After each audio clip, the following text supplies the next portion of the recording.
Surabaya Mengaji. Yuk, dukung dakwah Surabaya Mengaji. Salurkan harta terbaik Anda untuk operasional dakwah.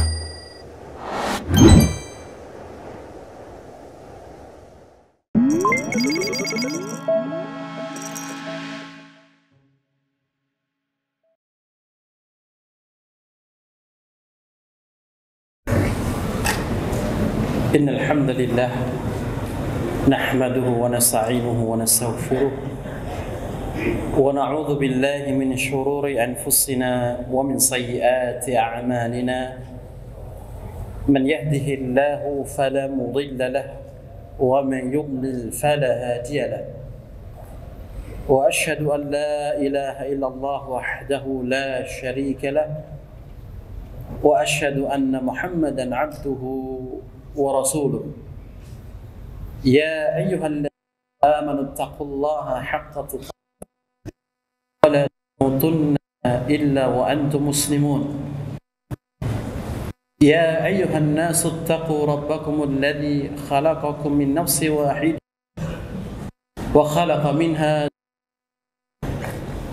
وبث منهما رجالا كثيرا ونساء واتقوا الله الذي تساءلون به والأرحام إن الله كان عليكم رقيبا يا أيها الذين آمنوا اتقوا الله وقولوا قولا سديدا يصلح لكم أعمالكم ويغفر لكم ذنوبكم يطع الله ورسوله فقد فاز فوزا عظيما أما بعد حديث كتاب الله وخير هدى نبينا محمد صلى الله عليه وسلم وشر الأمور محدثاتها وكل محدثة بدعة وكل بدعة ضلالة وكل ضلالة في النار وبعد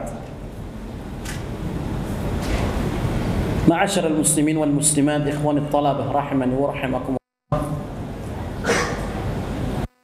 kita kepada Allah Azza wa Jalla yang memberikan kita kesempatan malam yang berbahagia untuk bisa duduk di majlis Allah Subhanahu wa Ta'ala, yang sebenarnya ini adalah guru kita, ustaz kita, Fadilatul Ustaz Askar. Semoga Allah, namun mengingat beliau berhalangan dan ada uzur di sini, menggantikan beliau untuk mengisi kekosongan kesempatan malam yang baik ini. Dan di pertemuan ini kita akan berusaha bermudzakarah bersama tentang salah satu adab dari adab-adab penuntut ilmu. Kenapa hal ini kita angkat? Pertama, karena kita di sini adalah talibul ilmi. Talibul ilmi.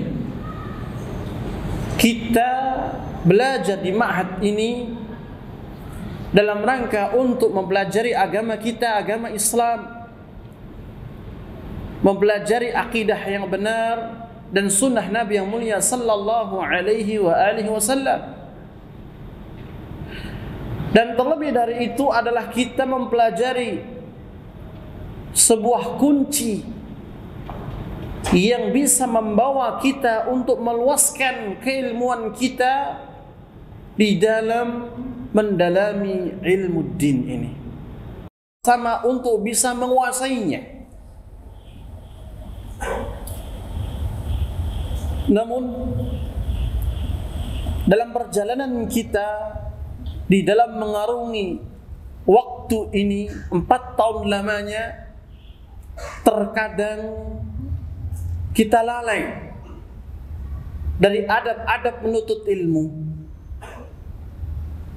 Bahkan sering kita lupakan adab-adab tersebut, sehingga hasilnya apa yang kita impikan sebelum kita ada di sini, sebelum kita belajar di ma'had ini, menjadi muspro. Artinya tidak sesuai dengan harapan. Kenapa demikian? Karena kita melalaikan adab-adab penuntut ilmu. Padahal para ulama kita telah menjelaskan adab-adab di dalam kita menuntut ilmu. Dari mulai ikhlas kepada Allah Subhanahu wa taala. Dari mulai kita bertakwa, menjaga takwa kita kepadanya Subhanahu wa taala. Dari mulai adanya kemauan dan tekad yang bulat untuk belajar ilmu itu, dan seterusnya. Maka tatkala kita menjalani hari demi hari, ketemu dengan teman kita dengan berbagai macam omongan, obrolan, hal-hal yang baru, maka menjadikan kita lupa dari adab-adab yang seharusnya kita ambil, kita lakukan sebagai penuntut ilmu. Dari kelupaan, kelalaian inilah menjadikan kita tidak maksimal di dalam kita belajar, menjadikan kita tidak bisa meraih puncak titik ya dari apa yang kita cita-citakan. Mau bukti?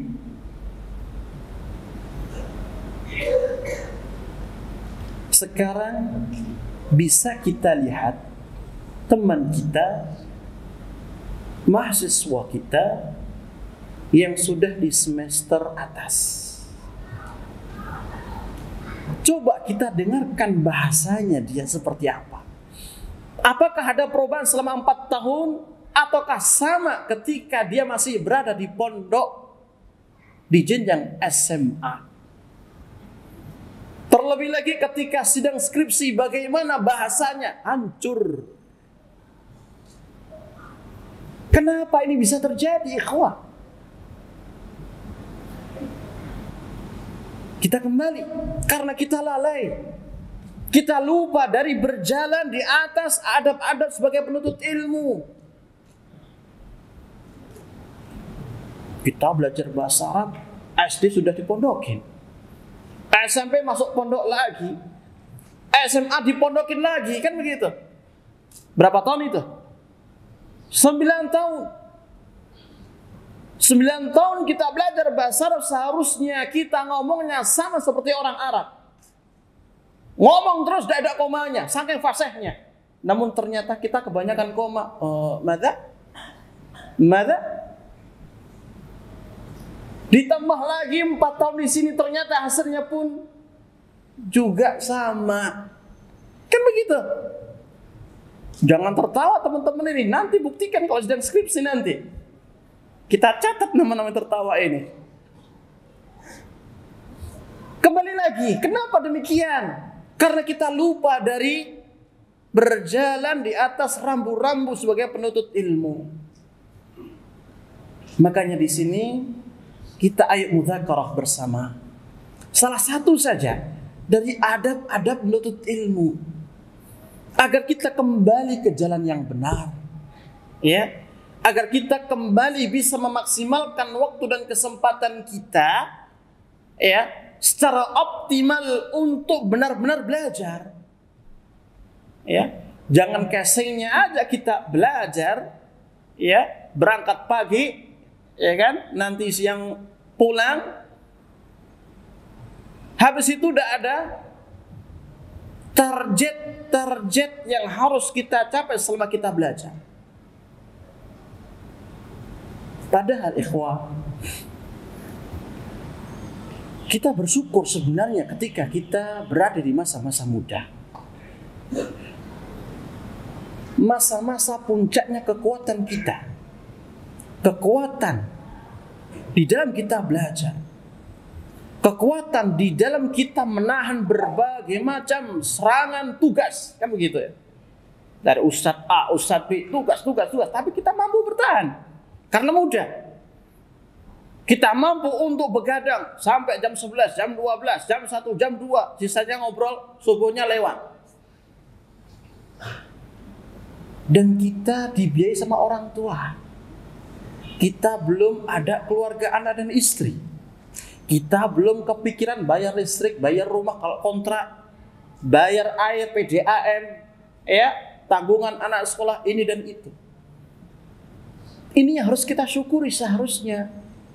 Ya, jangan disia-siakan. Nanti ya antum akan merasakan seperti yang sudah kita rasakan. Kalau sudah zuwaj, sudah berkeluarga, kesempatan untuk belajar secara fokus itu sulit. Kenapa? Yang di pikiran ini adalah bagaimana besok membelanjakan sayur untuk anak dan istri. Besok bayar listrik, besok lagi bayar air, besok lagi iuran ibu-ibu PKK. Macam-macam ini. Belum lagi orang tua yang sudah sepuh usianya butuh nafkah kita. Anak laki-laki wajib nafkahi orang tua. Kan begitu? Ya. Belum lagi untuk ini dan itu banyak yang kita pikirkan. Ya. Apalagi waktu untuk istri sendiri, waktu untuk anak sendiri, waktu untuk masyarakat, waktu untuk orang tua. Kompleks semuanya. Nah, sebelum kita berada di tahap itu, ya, di masa-masa muda kita sekarang yang penuh dengan kekosongan ini, ayo kita maksimalkan. Ya. Karena masa muda itu tidak akan terulang. Ya. Masa muda tidak akan terulang. Masuk usia 20, 22, 23, 25 sampai 30, sampai 35, kira-kira bisa balik enggak itu ke usia 25? Enggak bisa. Mungkin penampilannya bisa balik, pakai skincare, jenggotnya yang putih di semir mungkin ya. Tapi usia nggak bisa dibohongi. Nah, mumpung kita masih ada kesempatan ini, ayo kita maksimalkan bersama. Ayo kita mudzakarah salah satu aja dari adab menuntut ilmu, yaitu at-tafarruq fi talabil ilmi. At-tafarruq fi talabil ilmi atau li talabil ilmi. Apa sih artinya? Menyibukkan diri untuk menuntut ilmu. Mengosongkan semuanya hanya untuk belajar ilmu agama. Mendedikasikan diri ini untuk belajar ilmu dan ilmu. Dan saya yakin bahwasanya kita tahu keutamaan ilmu. yakni ilmu syar'i. Melebihi keutamaan apapun yang ada di dunia ini. Kita aja ketika duduk di majelis ilmu, banyak keutamaannya yang Allah janjikan melalui lisan Nabi-Nya yang mulia sallallahu alaihi wasallam. Dari mulai kita diberikan ketenangan, diliputi oleh malaikat Allah, dimohonkan ampun oleh seluruh makhluk Allah di langit dan di bumi. Bahkan disebut-sebut nama kita di sisi Allah Subhanahu wa taala. Yang luar biasa keutamaannya. Ya. Maka ini adalah adab yang perlu kita kembali pelajari. At-tafarruq li talabil ilmi. Menyibukkan diri kita untuk belajar ilmu. Karena usia kita ini adalah usia yang produktif. Ya. Mengumpul semua kekuatan. Waktu bisa dikatakan 24 jam milik kita. Tinggal kita yang mengaturnya seperti apa. Kalau kita tidak bisa bertafarruq untuk menuntut ilmu ini, menyia-nyiakan waktu 4 tahun di ma'had ini, di kampus ini, maka yang terjadi apa? Sama seperti ketika dia belum masuk sini. Ya, yang bahasanya dulu belepotan keluar ya tetap sama belepotan. Mau gak diluluskan itu kasihan. Sudah 14 semester. Diluluskan bahasanya pun juga aduh. Senang ya dengarnya.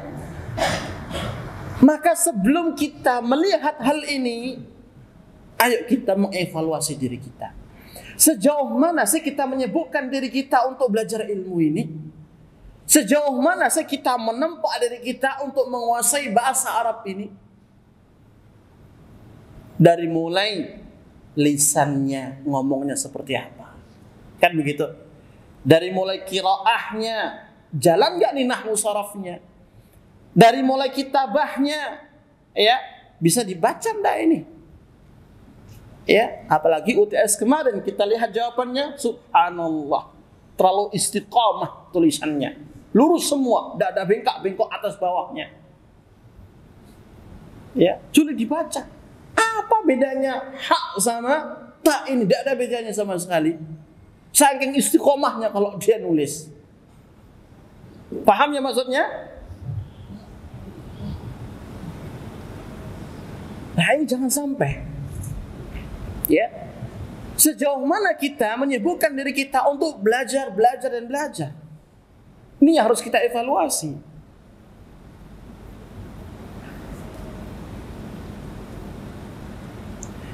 Siapapun dari kita, ya, tidak akan mungkin bisa mendapatkan ilmu, baik dari mulai pondasi ilmu, aslul ilmi, ataukah furu'ul ilmi, atau cabang-cabangnya. Tidak akan mungkin kita akan bisa memahami disiplin ilmu fikih dengan berbagai macam ulasan, permasalahan, pernak-perniknya sampai kita menguasai terlebih dahulu ilmu dasarnya, usul fikihnya. Tidak mungkin kita akan bisa menguasai ilmu tafsir kecuali kita harus menguasai betul usul tafsir. Karena setiap ilmu itu pasti ada pokoknya, ada asasnya. Kalau hadis, ada mustalahul hadis atau usul hadis. Dan dari itu semuanya yang paling pokok dan penting adalah bahasa Arab. Tidak mungkin kita akan bisa memperluas, mengembangkan keilmuan kita di dalam kita belajar ilmu fikih, ilmu hadis, ilmu tafsir, dan ilmu syariah yang lainnya tanpa bahasa Arab. Tidak mungkin. Tentu kita mengetahui bahwasanya di masa kejayaan Islam, bahasa Arab adalah bahasa internasional. Bahasa Arab adalah bahasa internasional. Bahkan mereka, orang-orang Eropa pada waktu itu, ketika mereka belajar ilmu, harus bisa bahasa Arab terlebih dahulu. Ini bahasa Arab ini harus kita kuasai. Ya, karena ini adalah kunci gerbang utama di dalam kita ingin mendalami ilmu agama. Ustadz, kan ada terjemahan di sana. Kita katakan, apakah semua kitab para ulama bisa diterjemahkan? Yang kedua, apakah dalam penerjemahan antara satu orang dengan orang yang lain ada standarisasi sehingga ada jaminan untuk tidak salah dalam menerjemahkan?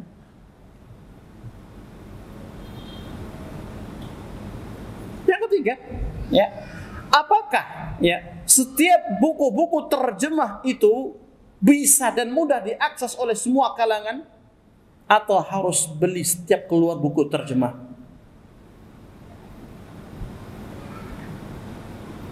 Nah, ini harus kita pikirkan. Dan tidak mungkin kalau kita mengandalkan terjemah menjadi seorang ulama. Karena syaratnya seorang alim, jangan kita bilang alim. Syarat seorang dai, dia harus menguasai bahasa Arab. Tidak bisa tidak. Bagaimana kita akan menjadi dai, mendakwakan Islam dengan kita nggak paham bahasa Arab, nggak tahu bahasa Arab, bisanya na'am, la, na'am, la, na'am, la. Anak kecil bisa. Apalagi coba kita bayangkan lulus, ya. Misalkan Aji Sutikno, SPD, di mana kuliahnya? Stay Ali. Ngajar apa? Bahasa Arab. Ketika ngomong, petotot kabeh bahasanya. Iya? Gak karuan. Mana nahwunya, mana sarafnya, gak main, gak jalan. Mana jumlah ismiyah, mana fi'liyah, campur, aduk. Ya, gaduh-gaduh semuanya. Yang penting Arab-Arab lah. Dan macam-macam yang lain. Apa enggak memalukan hal ini? Ya.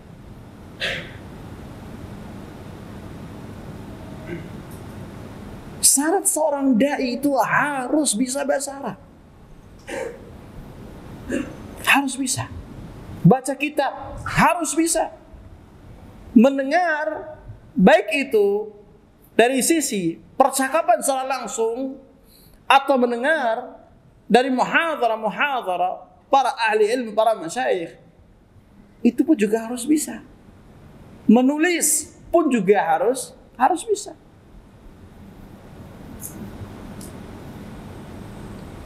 Jadi tidak mungkin kita akan bisa ya menguasai ya semua ilmu ini, secara khusus bahasa Arab ini, kecuali kita betul-betul mencurahkan diri kita, tenaga kita, pikiran kita untuk menyibukkan diri dengan ilmu, dengan bahasa.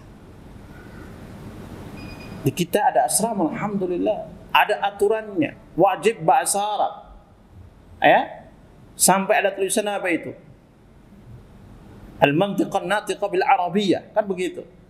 Namun kenyataannya tidak sedikit yang dari kita, wah nggak ada qismul lughah, nggak ada jasus, ngomong pakai bahasa daerah. Kadang di kelas pun juga ada ustadz ngomong bahasa Arab, nggak ada ustadz ngobrol lagi pakai bahasa Indonesia. Hal-hal seperti ini itu sebenarnya penghambat bagi kita untuk menguasai bahasa Arab. Kalau kita benar-benar tafarruq, ya, menyibukkan diri kita, mendedikasikan diri kita untuk menguasai bahasa Arab ini, maka usahakan semua percakapan kita dimanapun kita itu usahakan gunakan bahasa Arab. Ya, karena tidak mungkin kita akan bisa menguasai bahasa Arab kalau tidak kita jadikan sebagai bahasa keseharian kita. Mumpung di asrama lingkungannya terkondisikan. Nah, kalau antum tinggal di luar, ngontrak di luar, mau ngomong pakai bahasa Arab sama siapa? Masyarakat nggak bisa, kecuali ngomong sama cermin, ya, ngomong sendiri. Nah, itu baru bisa. Ngomong sendiri, dijawab sendiri. Berarti kayak ya. Dan ini kenyataan. Baik. Kenapa sahabat Abu Hurairah radhiyallahu taala anhu, beliau adalah orang pertama yang paling banyak meriwayatkan hadis Nabi dari kalangan para sahabat radhiyallahu taala anhum. Bahkan dikatakan hamalal ilma anhu 800 rajul ma baina sahibin wa tabi'in. Kama qala Imam Bukhari, meriwayatkan dari Abu Hurairah ini 800. Berapa itu? Hah? 800 rawi, baik dari kalangan sahabat maupun kalangan tabi'in. Rawi hadis paling banyak nomor 1 Abu Hurairah radhiyallahu taala anhu arda. Ya.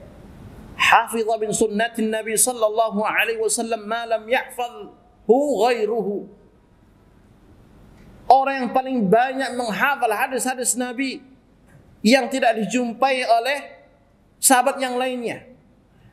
Wa 'alima ma la ya'lamuhu ghairuhu, dan tidak ada yang paling banyak mengetahui tentang sunnah Nabi kecuali dia. Kenapa? Limulazamatihi lin-nabi sallallahu alaihi wasallam. Karena saking seringnya beliau mulazamah kepada Nabi sallallahu alaihi wasallam, mengosongkan semua waktunya untuk berada di sisi Nabi, menyibukkan dirinya dengan belajar di hadapan Nabi sallallahu alaihi wasallam.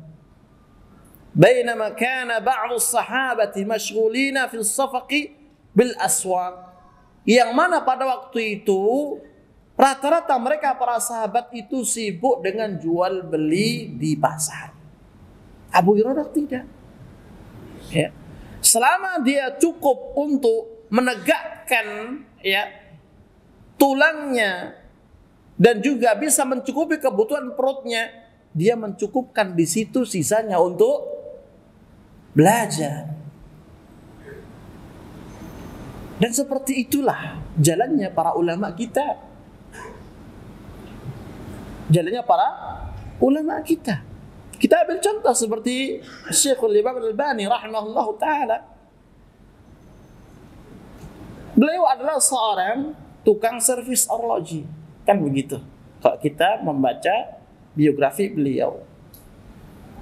Ketika beliau bekerja dan mendapatkan rezeki yang cukup untuk memenuhi kebutuhannya, maka dia tutup dan langsung kembali menuju perpustakaan.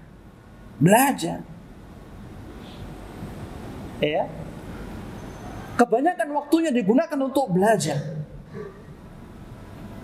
Nah, ini yang membedakan kita dengan mereka. Karena kita lalai tadi. Ya. Belajar dari mulai jam 7 sampai jam 12. Seolah-olah itu sudah luar biasa, paling banyak udah porsinya. Akhirnya apa? Siang nyantai, sore nyantai, malam habis isya pun juga nyantai. Apalagi kalau datang hari libur Sabtu Ahad, biasanya kita apa? Hilang kemana-mana. Padahal hari itu tidak bisa kembali lagi. Waktu terus berjalan. Kalau kita menyia-nyiakan waktu dan hari itu, maka hilang kesempatan bagi kita untuk menambah ilmu.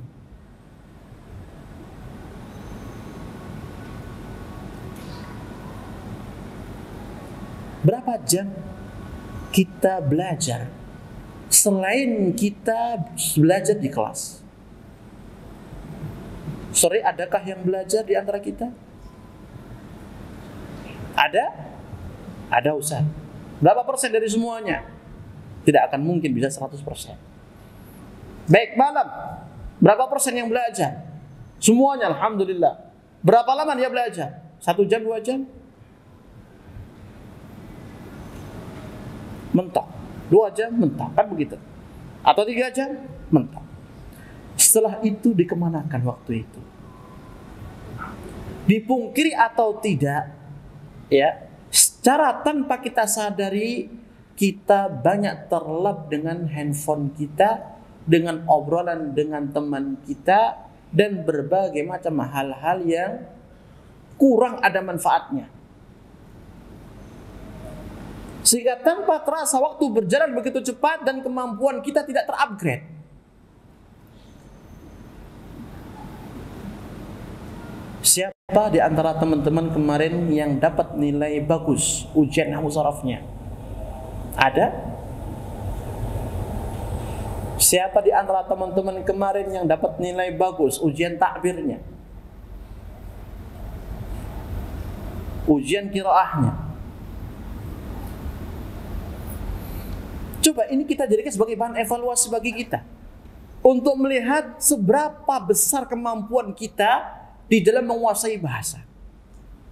Kalau kita kurang maksimal, maka kita lihat di mana titik lemah kita, kemana waktu itu kita pakai.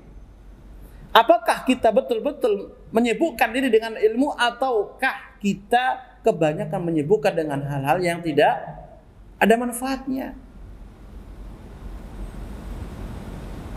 Abu Hurairah radhiyallahu taala anhu mengatakan, "Inna an-nasa yaqulun akthar Abu Hurairah walaula ayatan fi kitabillah ma haddatsu haditsan." Kata beliau rahimahullah, sesungguhnya manusia itu mengatakan Abu Hurairah telah banyak sekali meriwayatkan hadis Nabi. Kemudian beliau radhiyallahu taala anhu mengatakan, jika bukan karena 2 ayat Allah, tentu aku tidak akan meriwayatkan hadis itu. Apa itu ayat Allah? Innal ladzina yaktumuna ma anzalna minal bayyinati wal huda min ba'di ma bayyanahu lin-nasi fil kitab ulaika yal'anuhumullah wa yal'anuhumul la'inun. Sesungguhnya orang-orang yang menyembunyikan apa yang telah kami turunkan dari penjelas-penjelas keterangan hidayah, setelah kami jelaskan, kami terangkan kepada manusia yang ada dalam Al-Quran ini, maka mereka itu adalah orang-orang yang dilaknat oleh Allah dan dilaknat oleh mereka para pelaknat.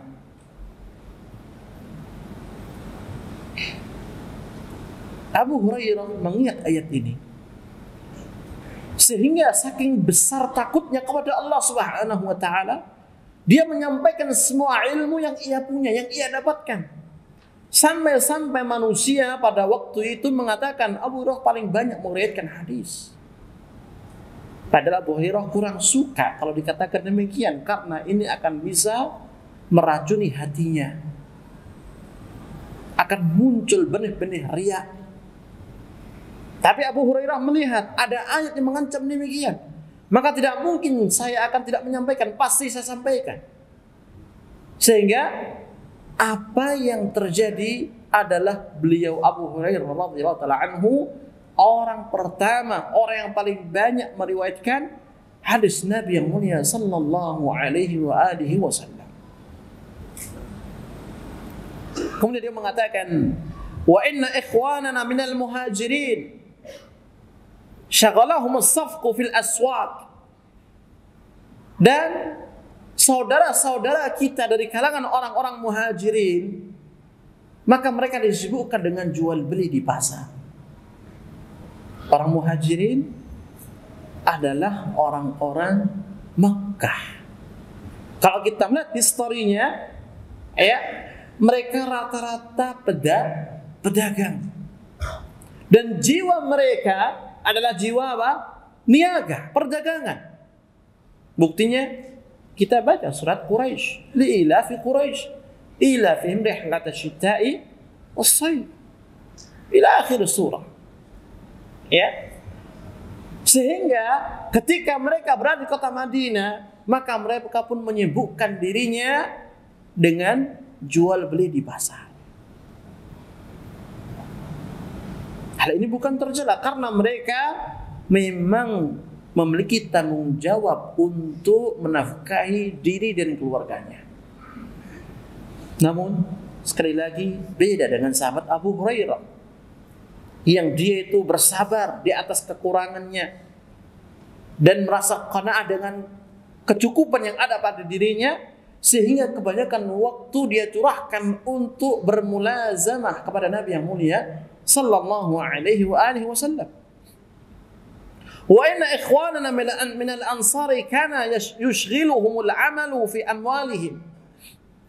Dan sesungguhnya saudara-saudara kami dari kalangan kaum Ansar, yaitu penduduk asli kota Madinah, maka telah menyebutkan mereka pekerjaan-pekerjaan mereka yang notabene mereka rata-rata adalah petani, ya, yang memiliki banyak ladang, kebun kurma, disibukkan dengan harta-harta mereka.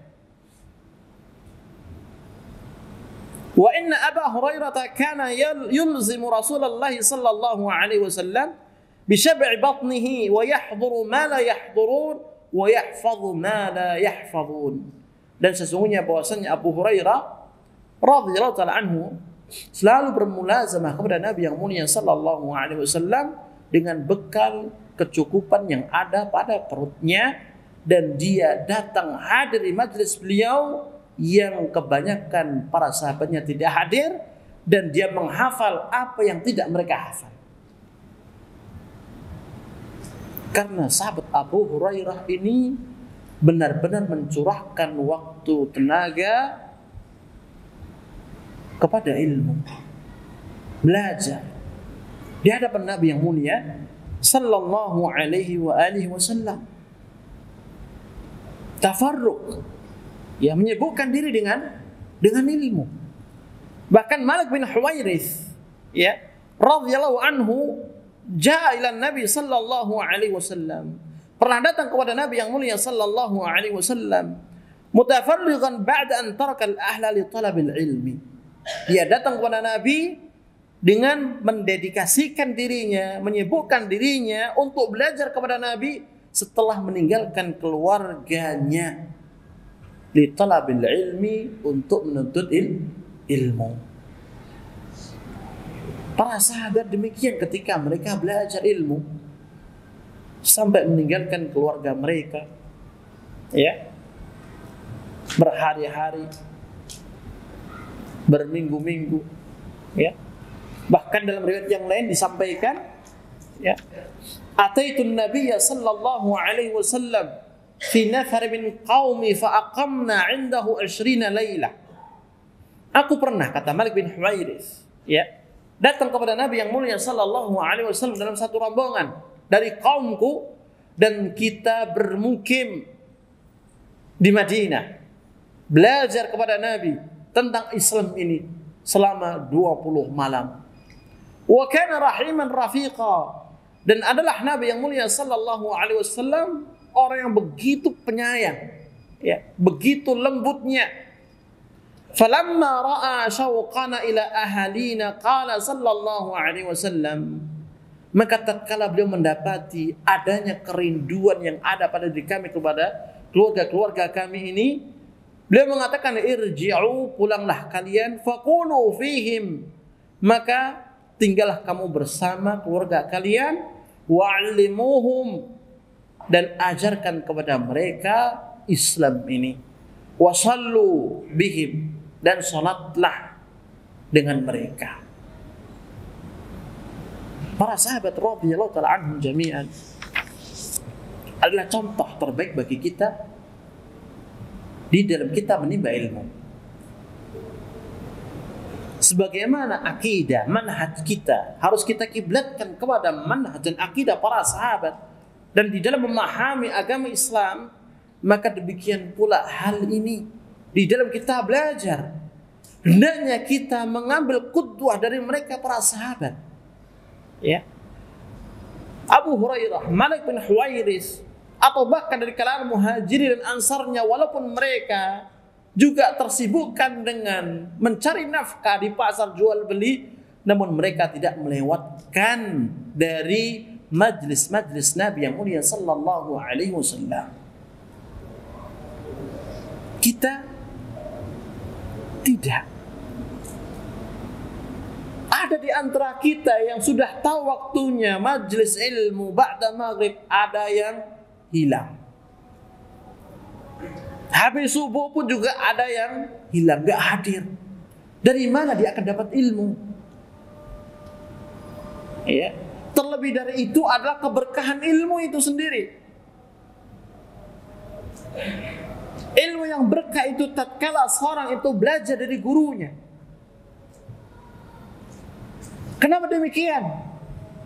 Karena seorang guru itu pasti akan mendoakan kebaikan kepada para muridnya, untuk murid-muridnya. Dan guru itu pasti akan memberikan ilmu yang terbaik kepada mereka, yang disajikan secara mudah, walaupun perjalanan untuk memahami ini itu sudah sulit sekali. Namun kita dapatnya apa? Instan, begitu mudahnya. Nanti bisa saya baca sendiri. Ya mungkin bisa, namun keberkahan belum tentu itu bisa didapat. Karena keberkahan itu ada sebab-sebabnya. Di antaranya kita mengambil ilmu dari guru-guru kita. Oleh karenanya, ikhwani talaba rahimani wa rahimakumullah, ketika kita masih ada kesempatan, kita masih muda, punya waktu longgar, punya waktu yang luang, sibukkan diri kita untuk belajar. Ya, menguatkan bahasa kita, menguatkan kemampuan kita, menguatkan pemahaman kita. Jangan sampai kita teledor. Jangan kasih kendor. Ya. Jangan sampai kita terpengaruh dengan teman-teman kita yang kurang baik. Jangan sampai kita terfitnah dengan hal-hal yang tidak ada manfaatnya atau kurang bermanfaat. Dan jangan sampai kita terjatuh dengan urusan dunia, perhelatan, cinta dan kasih sayang dengan orang yang tidak halal bagi kita. Artinya, jangan bermain-main dengan urusan hati sesama lawan jenis. Kalau hati sudah dicuri, lemah antum. Yang ada di otak antum pasti bayangan dia, kata-kata dia, WA dia, wa akhwatuha. Ya. Itu yang akan menggagalkan antum dapat ilmu. Kalau ikhwan semuanya gentle, ya, kalau sudah tidak sanggup, tidak kuat untuk menahan hal ini, ya sudah, silahkan menikah sudah. Kan sudah banyak dijelaskan oleh guru kita, menikah itu tidak menghalangi belajar. Ya, daripada antum ini belajar nggak fokus, ya, kemudian ada hubungan gaib. Kenapa dikatakan gaib? Karena privasi antum. Teman antum tidak boleh tahu. Ustadz apalagi kalau ketahuan hukuman jatuhnya SP2, ya kan? Dan itu belum tentu jodoh antum. Ya. Apalagi sekarang ini zamannya serba terbuka. Gampang berkenalan, DM-an mudah sekali. Tapi ingat, ya, Allah Maha melihat, Allah Maha mengawasi, dan tidak mungkin ilmu itu akan kita dapatkan dengan maksiat. Ada 3 pilihan. Yang pertama, antum menggabungkan 2 kebaikan, menuntut ilmu dan menikah jika memang sudah nggak sanggup lagi untuk menahan. Yang kedua adalah antum betul-betul fokus menyibukkan diri dengan ilmu. Nanti nikah kalau sudah usia 30 misalnya. Siapa yang kuat Ustaz? Ya mungkin antum ada yang kuat. Ya. Lantas bagaimana cara untuk memadamkan, ya, gelora syahwat ini? Perbanyak puasa, mendekat diri kepada Allah. Senin Kamis, kalau kurang puasa Daud, salat sunnah, salat malam, semuanya. Ya. Dan yang ketiga adalah mudzadzabin, la haula wala ila haula. Ya. Belajar gak serius, ya kan? Hubungan terus, ternyata gak lanjut sampai ke pelaminan. Nah, ini yang khosar, yang rugi ini. Jadi antum harus bisa menempatkan diri antum pada 2 keadaan ini. Kalau antum memang fokus, sudah fokus, ya, jangan pikirin masalah nikah, jangan ngobrolin masalah nikah daripada antum terpancing. Oh, temen itu saat ngobrolinnya zuat terus, tinggalkan, fokus belajar. Harus punya target. Ya. Ustaz, tidak kuat Ustaz, ya sudah bismillah, ikhtiar, cari nikah. Selesai sudah. Tenang hidup antum. Belajar bisa, dan juga ada yang bisa menenangkan dan memberi ketentraman. Kan begitu. Cuma ada konsekuensinya, harus ngasih nafkah. Ya, anak wong mau cak rapi, mana-mana gak mau apa ini. Sopo sing gelem. Ya. Isbiri, sabar. Iya mangan waktu dek, sabar terus. Ya. Jadi itu ikhwah. Ya, jadi kesimpulannya, selagi antum masih banyak waktu, banyak tenaga, banyak kekuatan, maka fokuskan diri antum untuk belajar di sini sudah. Jangan pikirkan yang lain. Orang tua itu memikirkan bagaimana cara bayarnya. Antum jangan mikirkan itu, karena sudah ditanggung orang tua. Ya. Impian orang tua adalah antum selesai dari sini, ya, betul-betul membawa kebahagiaan di hati orang tua, dapat ilmu. Orang yang saleh bisa menyebarkan ilmu Islam di masyarakat dan seterusnya. Jangan kecewakan orang tua kita. Kasihan ibu bapak kita, ya, mereka menahan rindu berat yang seharusnya mereka nggak ingin berpisah sama antum. Ya, jangan kecewakan mereka. Kalau kita mengecewakan berarti kita durhaka kepada mereka. Kasihan orang tua kita, bapak kita. Ya. Mungkin sekarang belum terasa karena antum belum jadi bapak. Tapi nanti kalau sudah punya anak baru terasa. Ya. Karena semua itu ada masanya. Ada masanya. Jadi ini ikhwan yang perlu kita ingatkan untuk diri kita dan juga antum sekalian. Dan kita harapannya tidak inginlah semuanya ikhwan-ikhwan kita di sini itu mendapatkan hal yang di luar ekspektasi kita. Kita sudah berusaha maksimal, susah payah memberikan yang terbaik, namun antum sendiri menginginkan sesuatu yang buruk, yang kurang. Maka itu mengecewakan kita semuanya.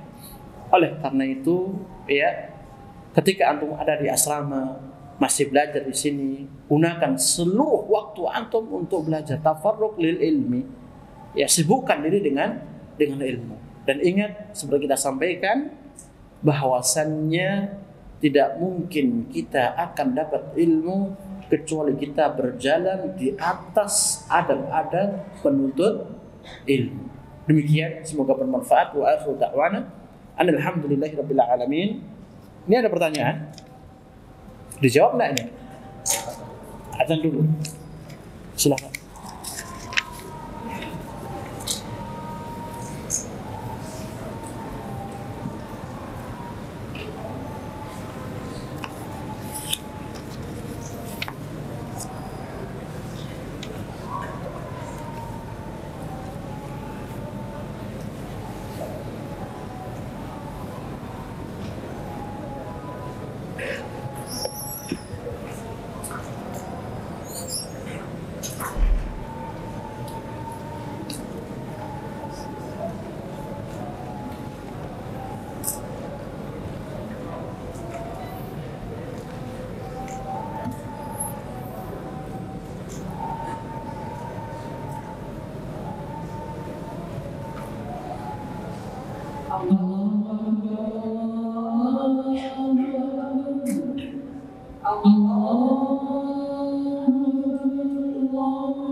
Baik, ada dua pertanyaan kita akan jawab secara singkat.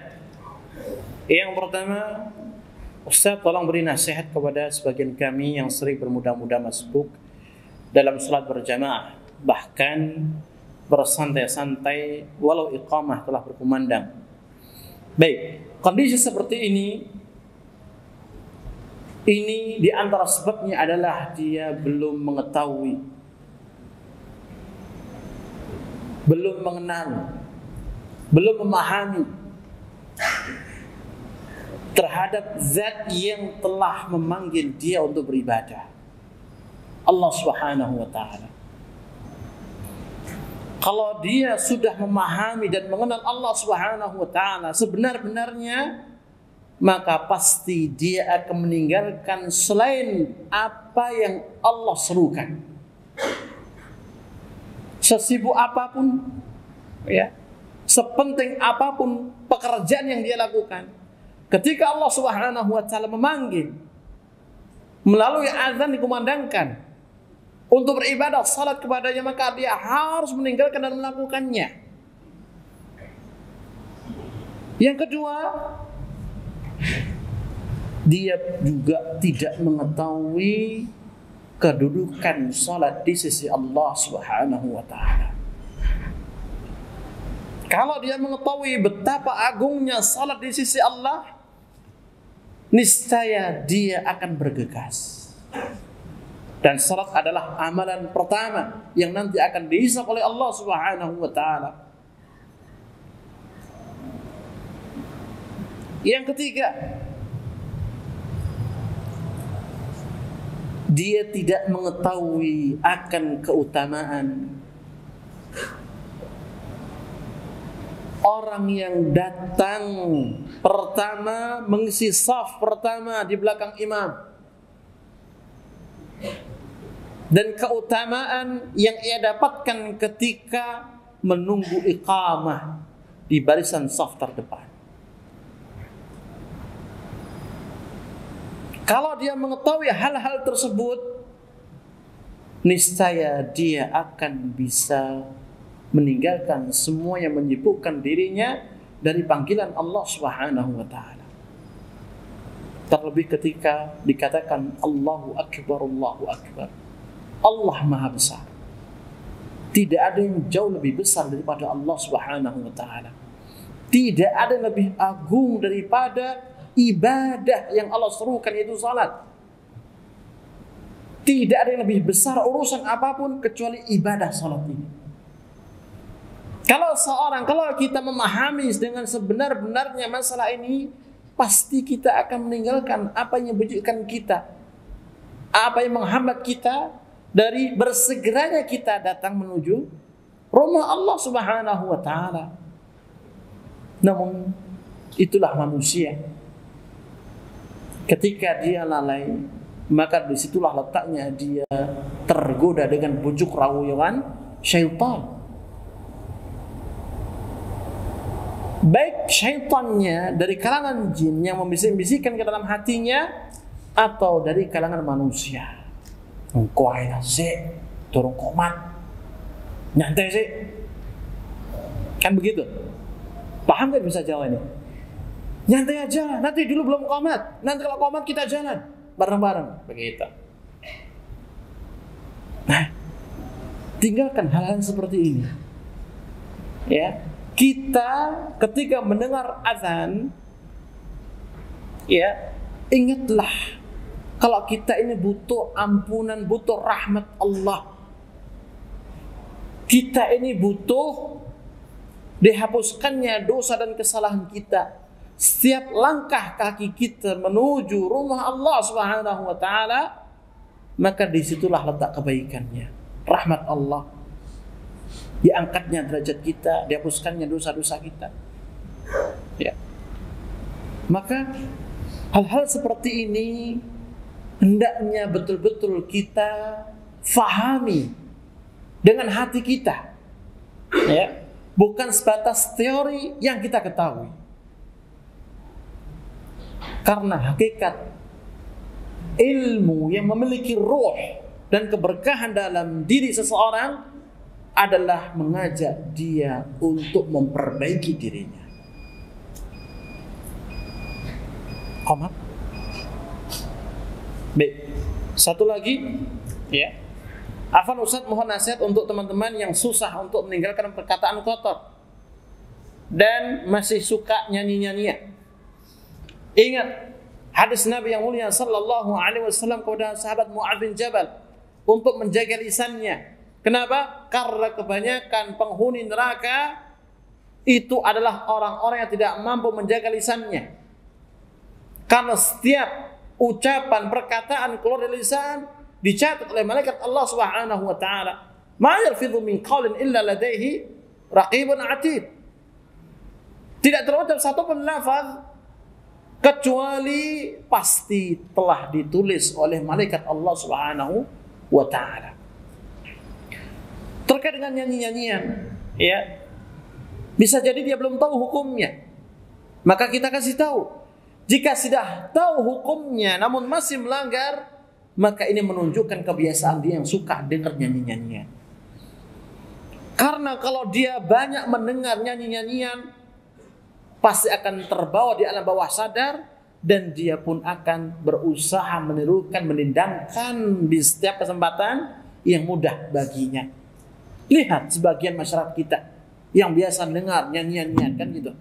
Ya, di rumah bernyanyi, di kamar bernyanyi, di toilet bernyanyi, ya, di tempat kerja bernyanyi, di mana pun bernyanyi.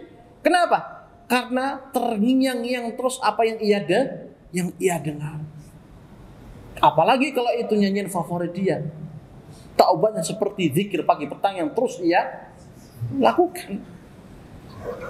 Nah, rantai ini harus diputus, ya. Bagi kita yang punya penyakit ini, itu harus diputus. Perbanyak kita mendengar murattal, tilawah Quran. Karena itu akan terekam terus pada ingatan kita dan akan menjadi kebiasaan kita nantinya. Tidak sedikit kita mendapati mereka orang yang mungkin kecelakaan atau orang yang ditimpa musibah, namun lafadznya, lisannya selalu membaca ayat-ayat Al-Quran Karim. Karena kebiasaan dia. Ya, apakah dia menghafal, membaca, ataukah dia mendengar? Dan itu dari alam bawah sadarnya. Jadi kepada ikhwan semuanya, takutlah kepada Allah Subhanahu wa taala dan hindari hal-hal yang berbau maksiat kepada Allah Subhanahu wa taala, karena ini semuanya pasti membawa dampak buruk bagi kita. Apalagi kita sebagai penuntut ilmu, jauhi maksiat. Karena maksiat penghalang besar kita mendapatkan ilmu. Ilmu bukan hanya sebatas teori, tapi ilmu adalah keberkahan yang ada di dalamnya yang bisa merubah diri kita menjadi baik. Itulah ilmu nafi' yang kita cari. Ya, ilmu nafi' yang bisa memperbaiki diri kita, membersihkan hati dan jiwa kita. Itu yang kita cari. Bukan sebatas teori saja. Teori gampang nyarinya, searching banyak. Namun ilmu nafi' keberkahan itu yang sulit didapat. Allah Ta'ala a'lam bishawab. Subhanakallahumma bihamdika asyhadu an la ilaha illa anta astaghfiruka wa atubu ilaik. Wassalamualaikum warahmatullahi wabarakatuh.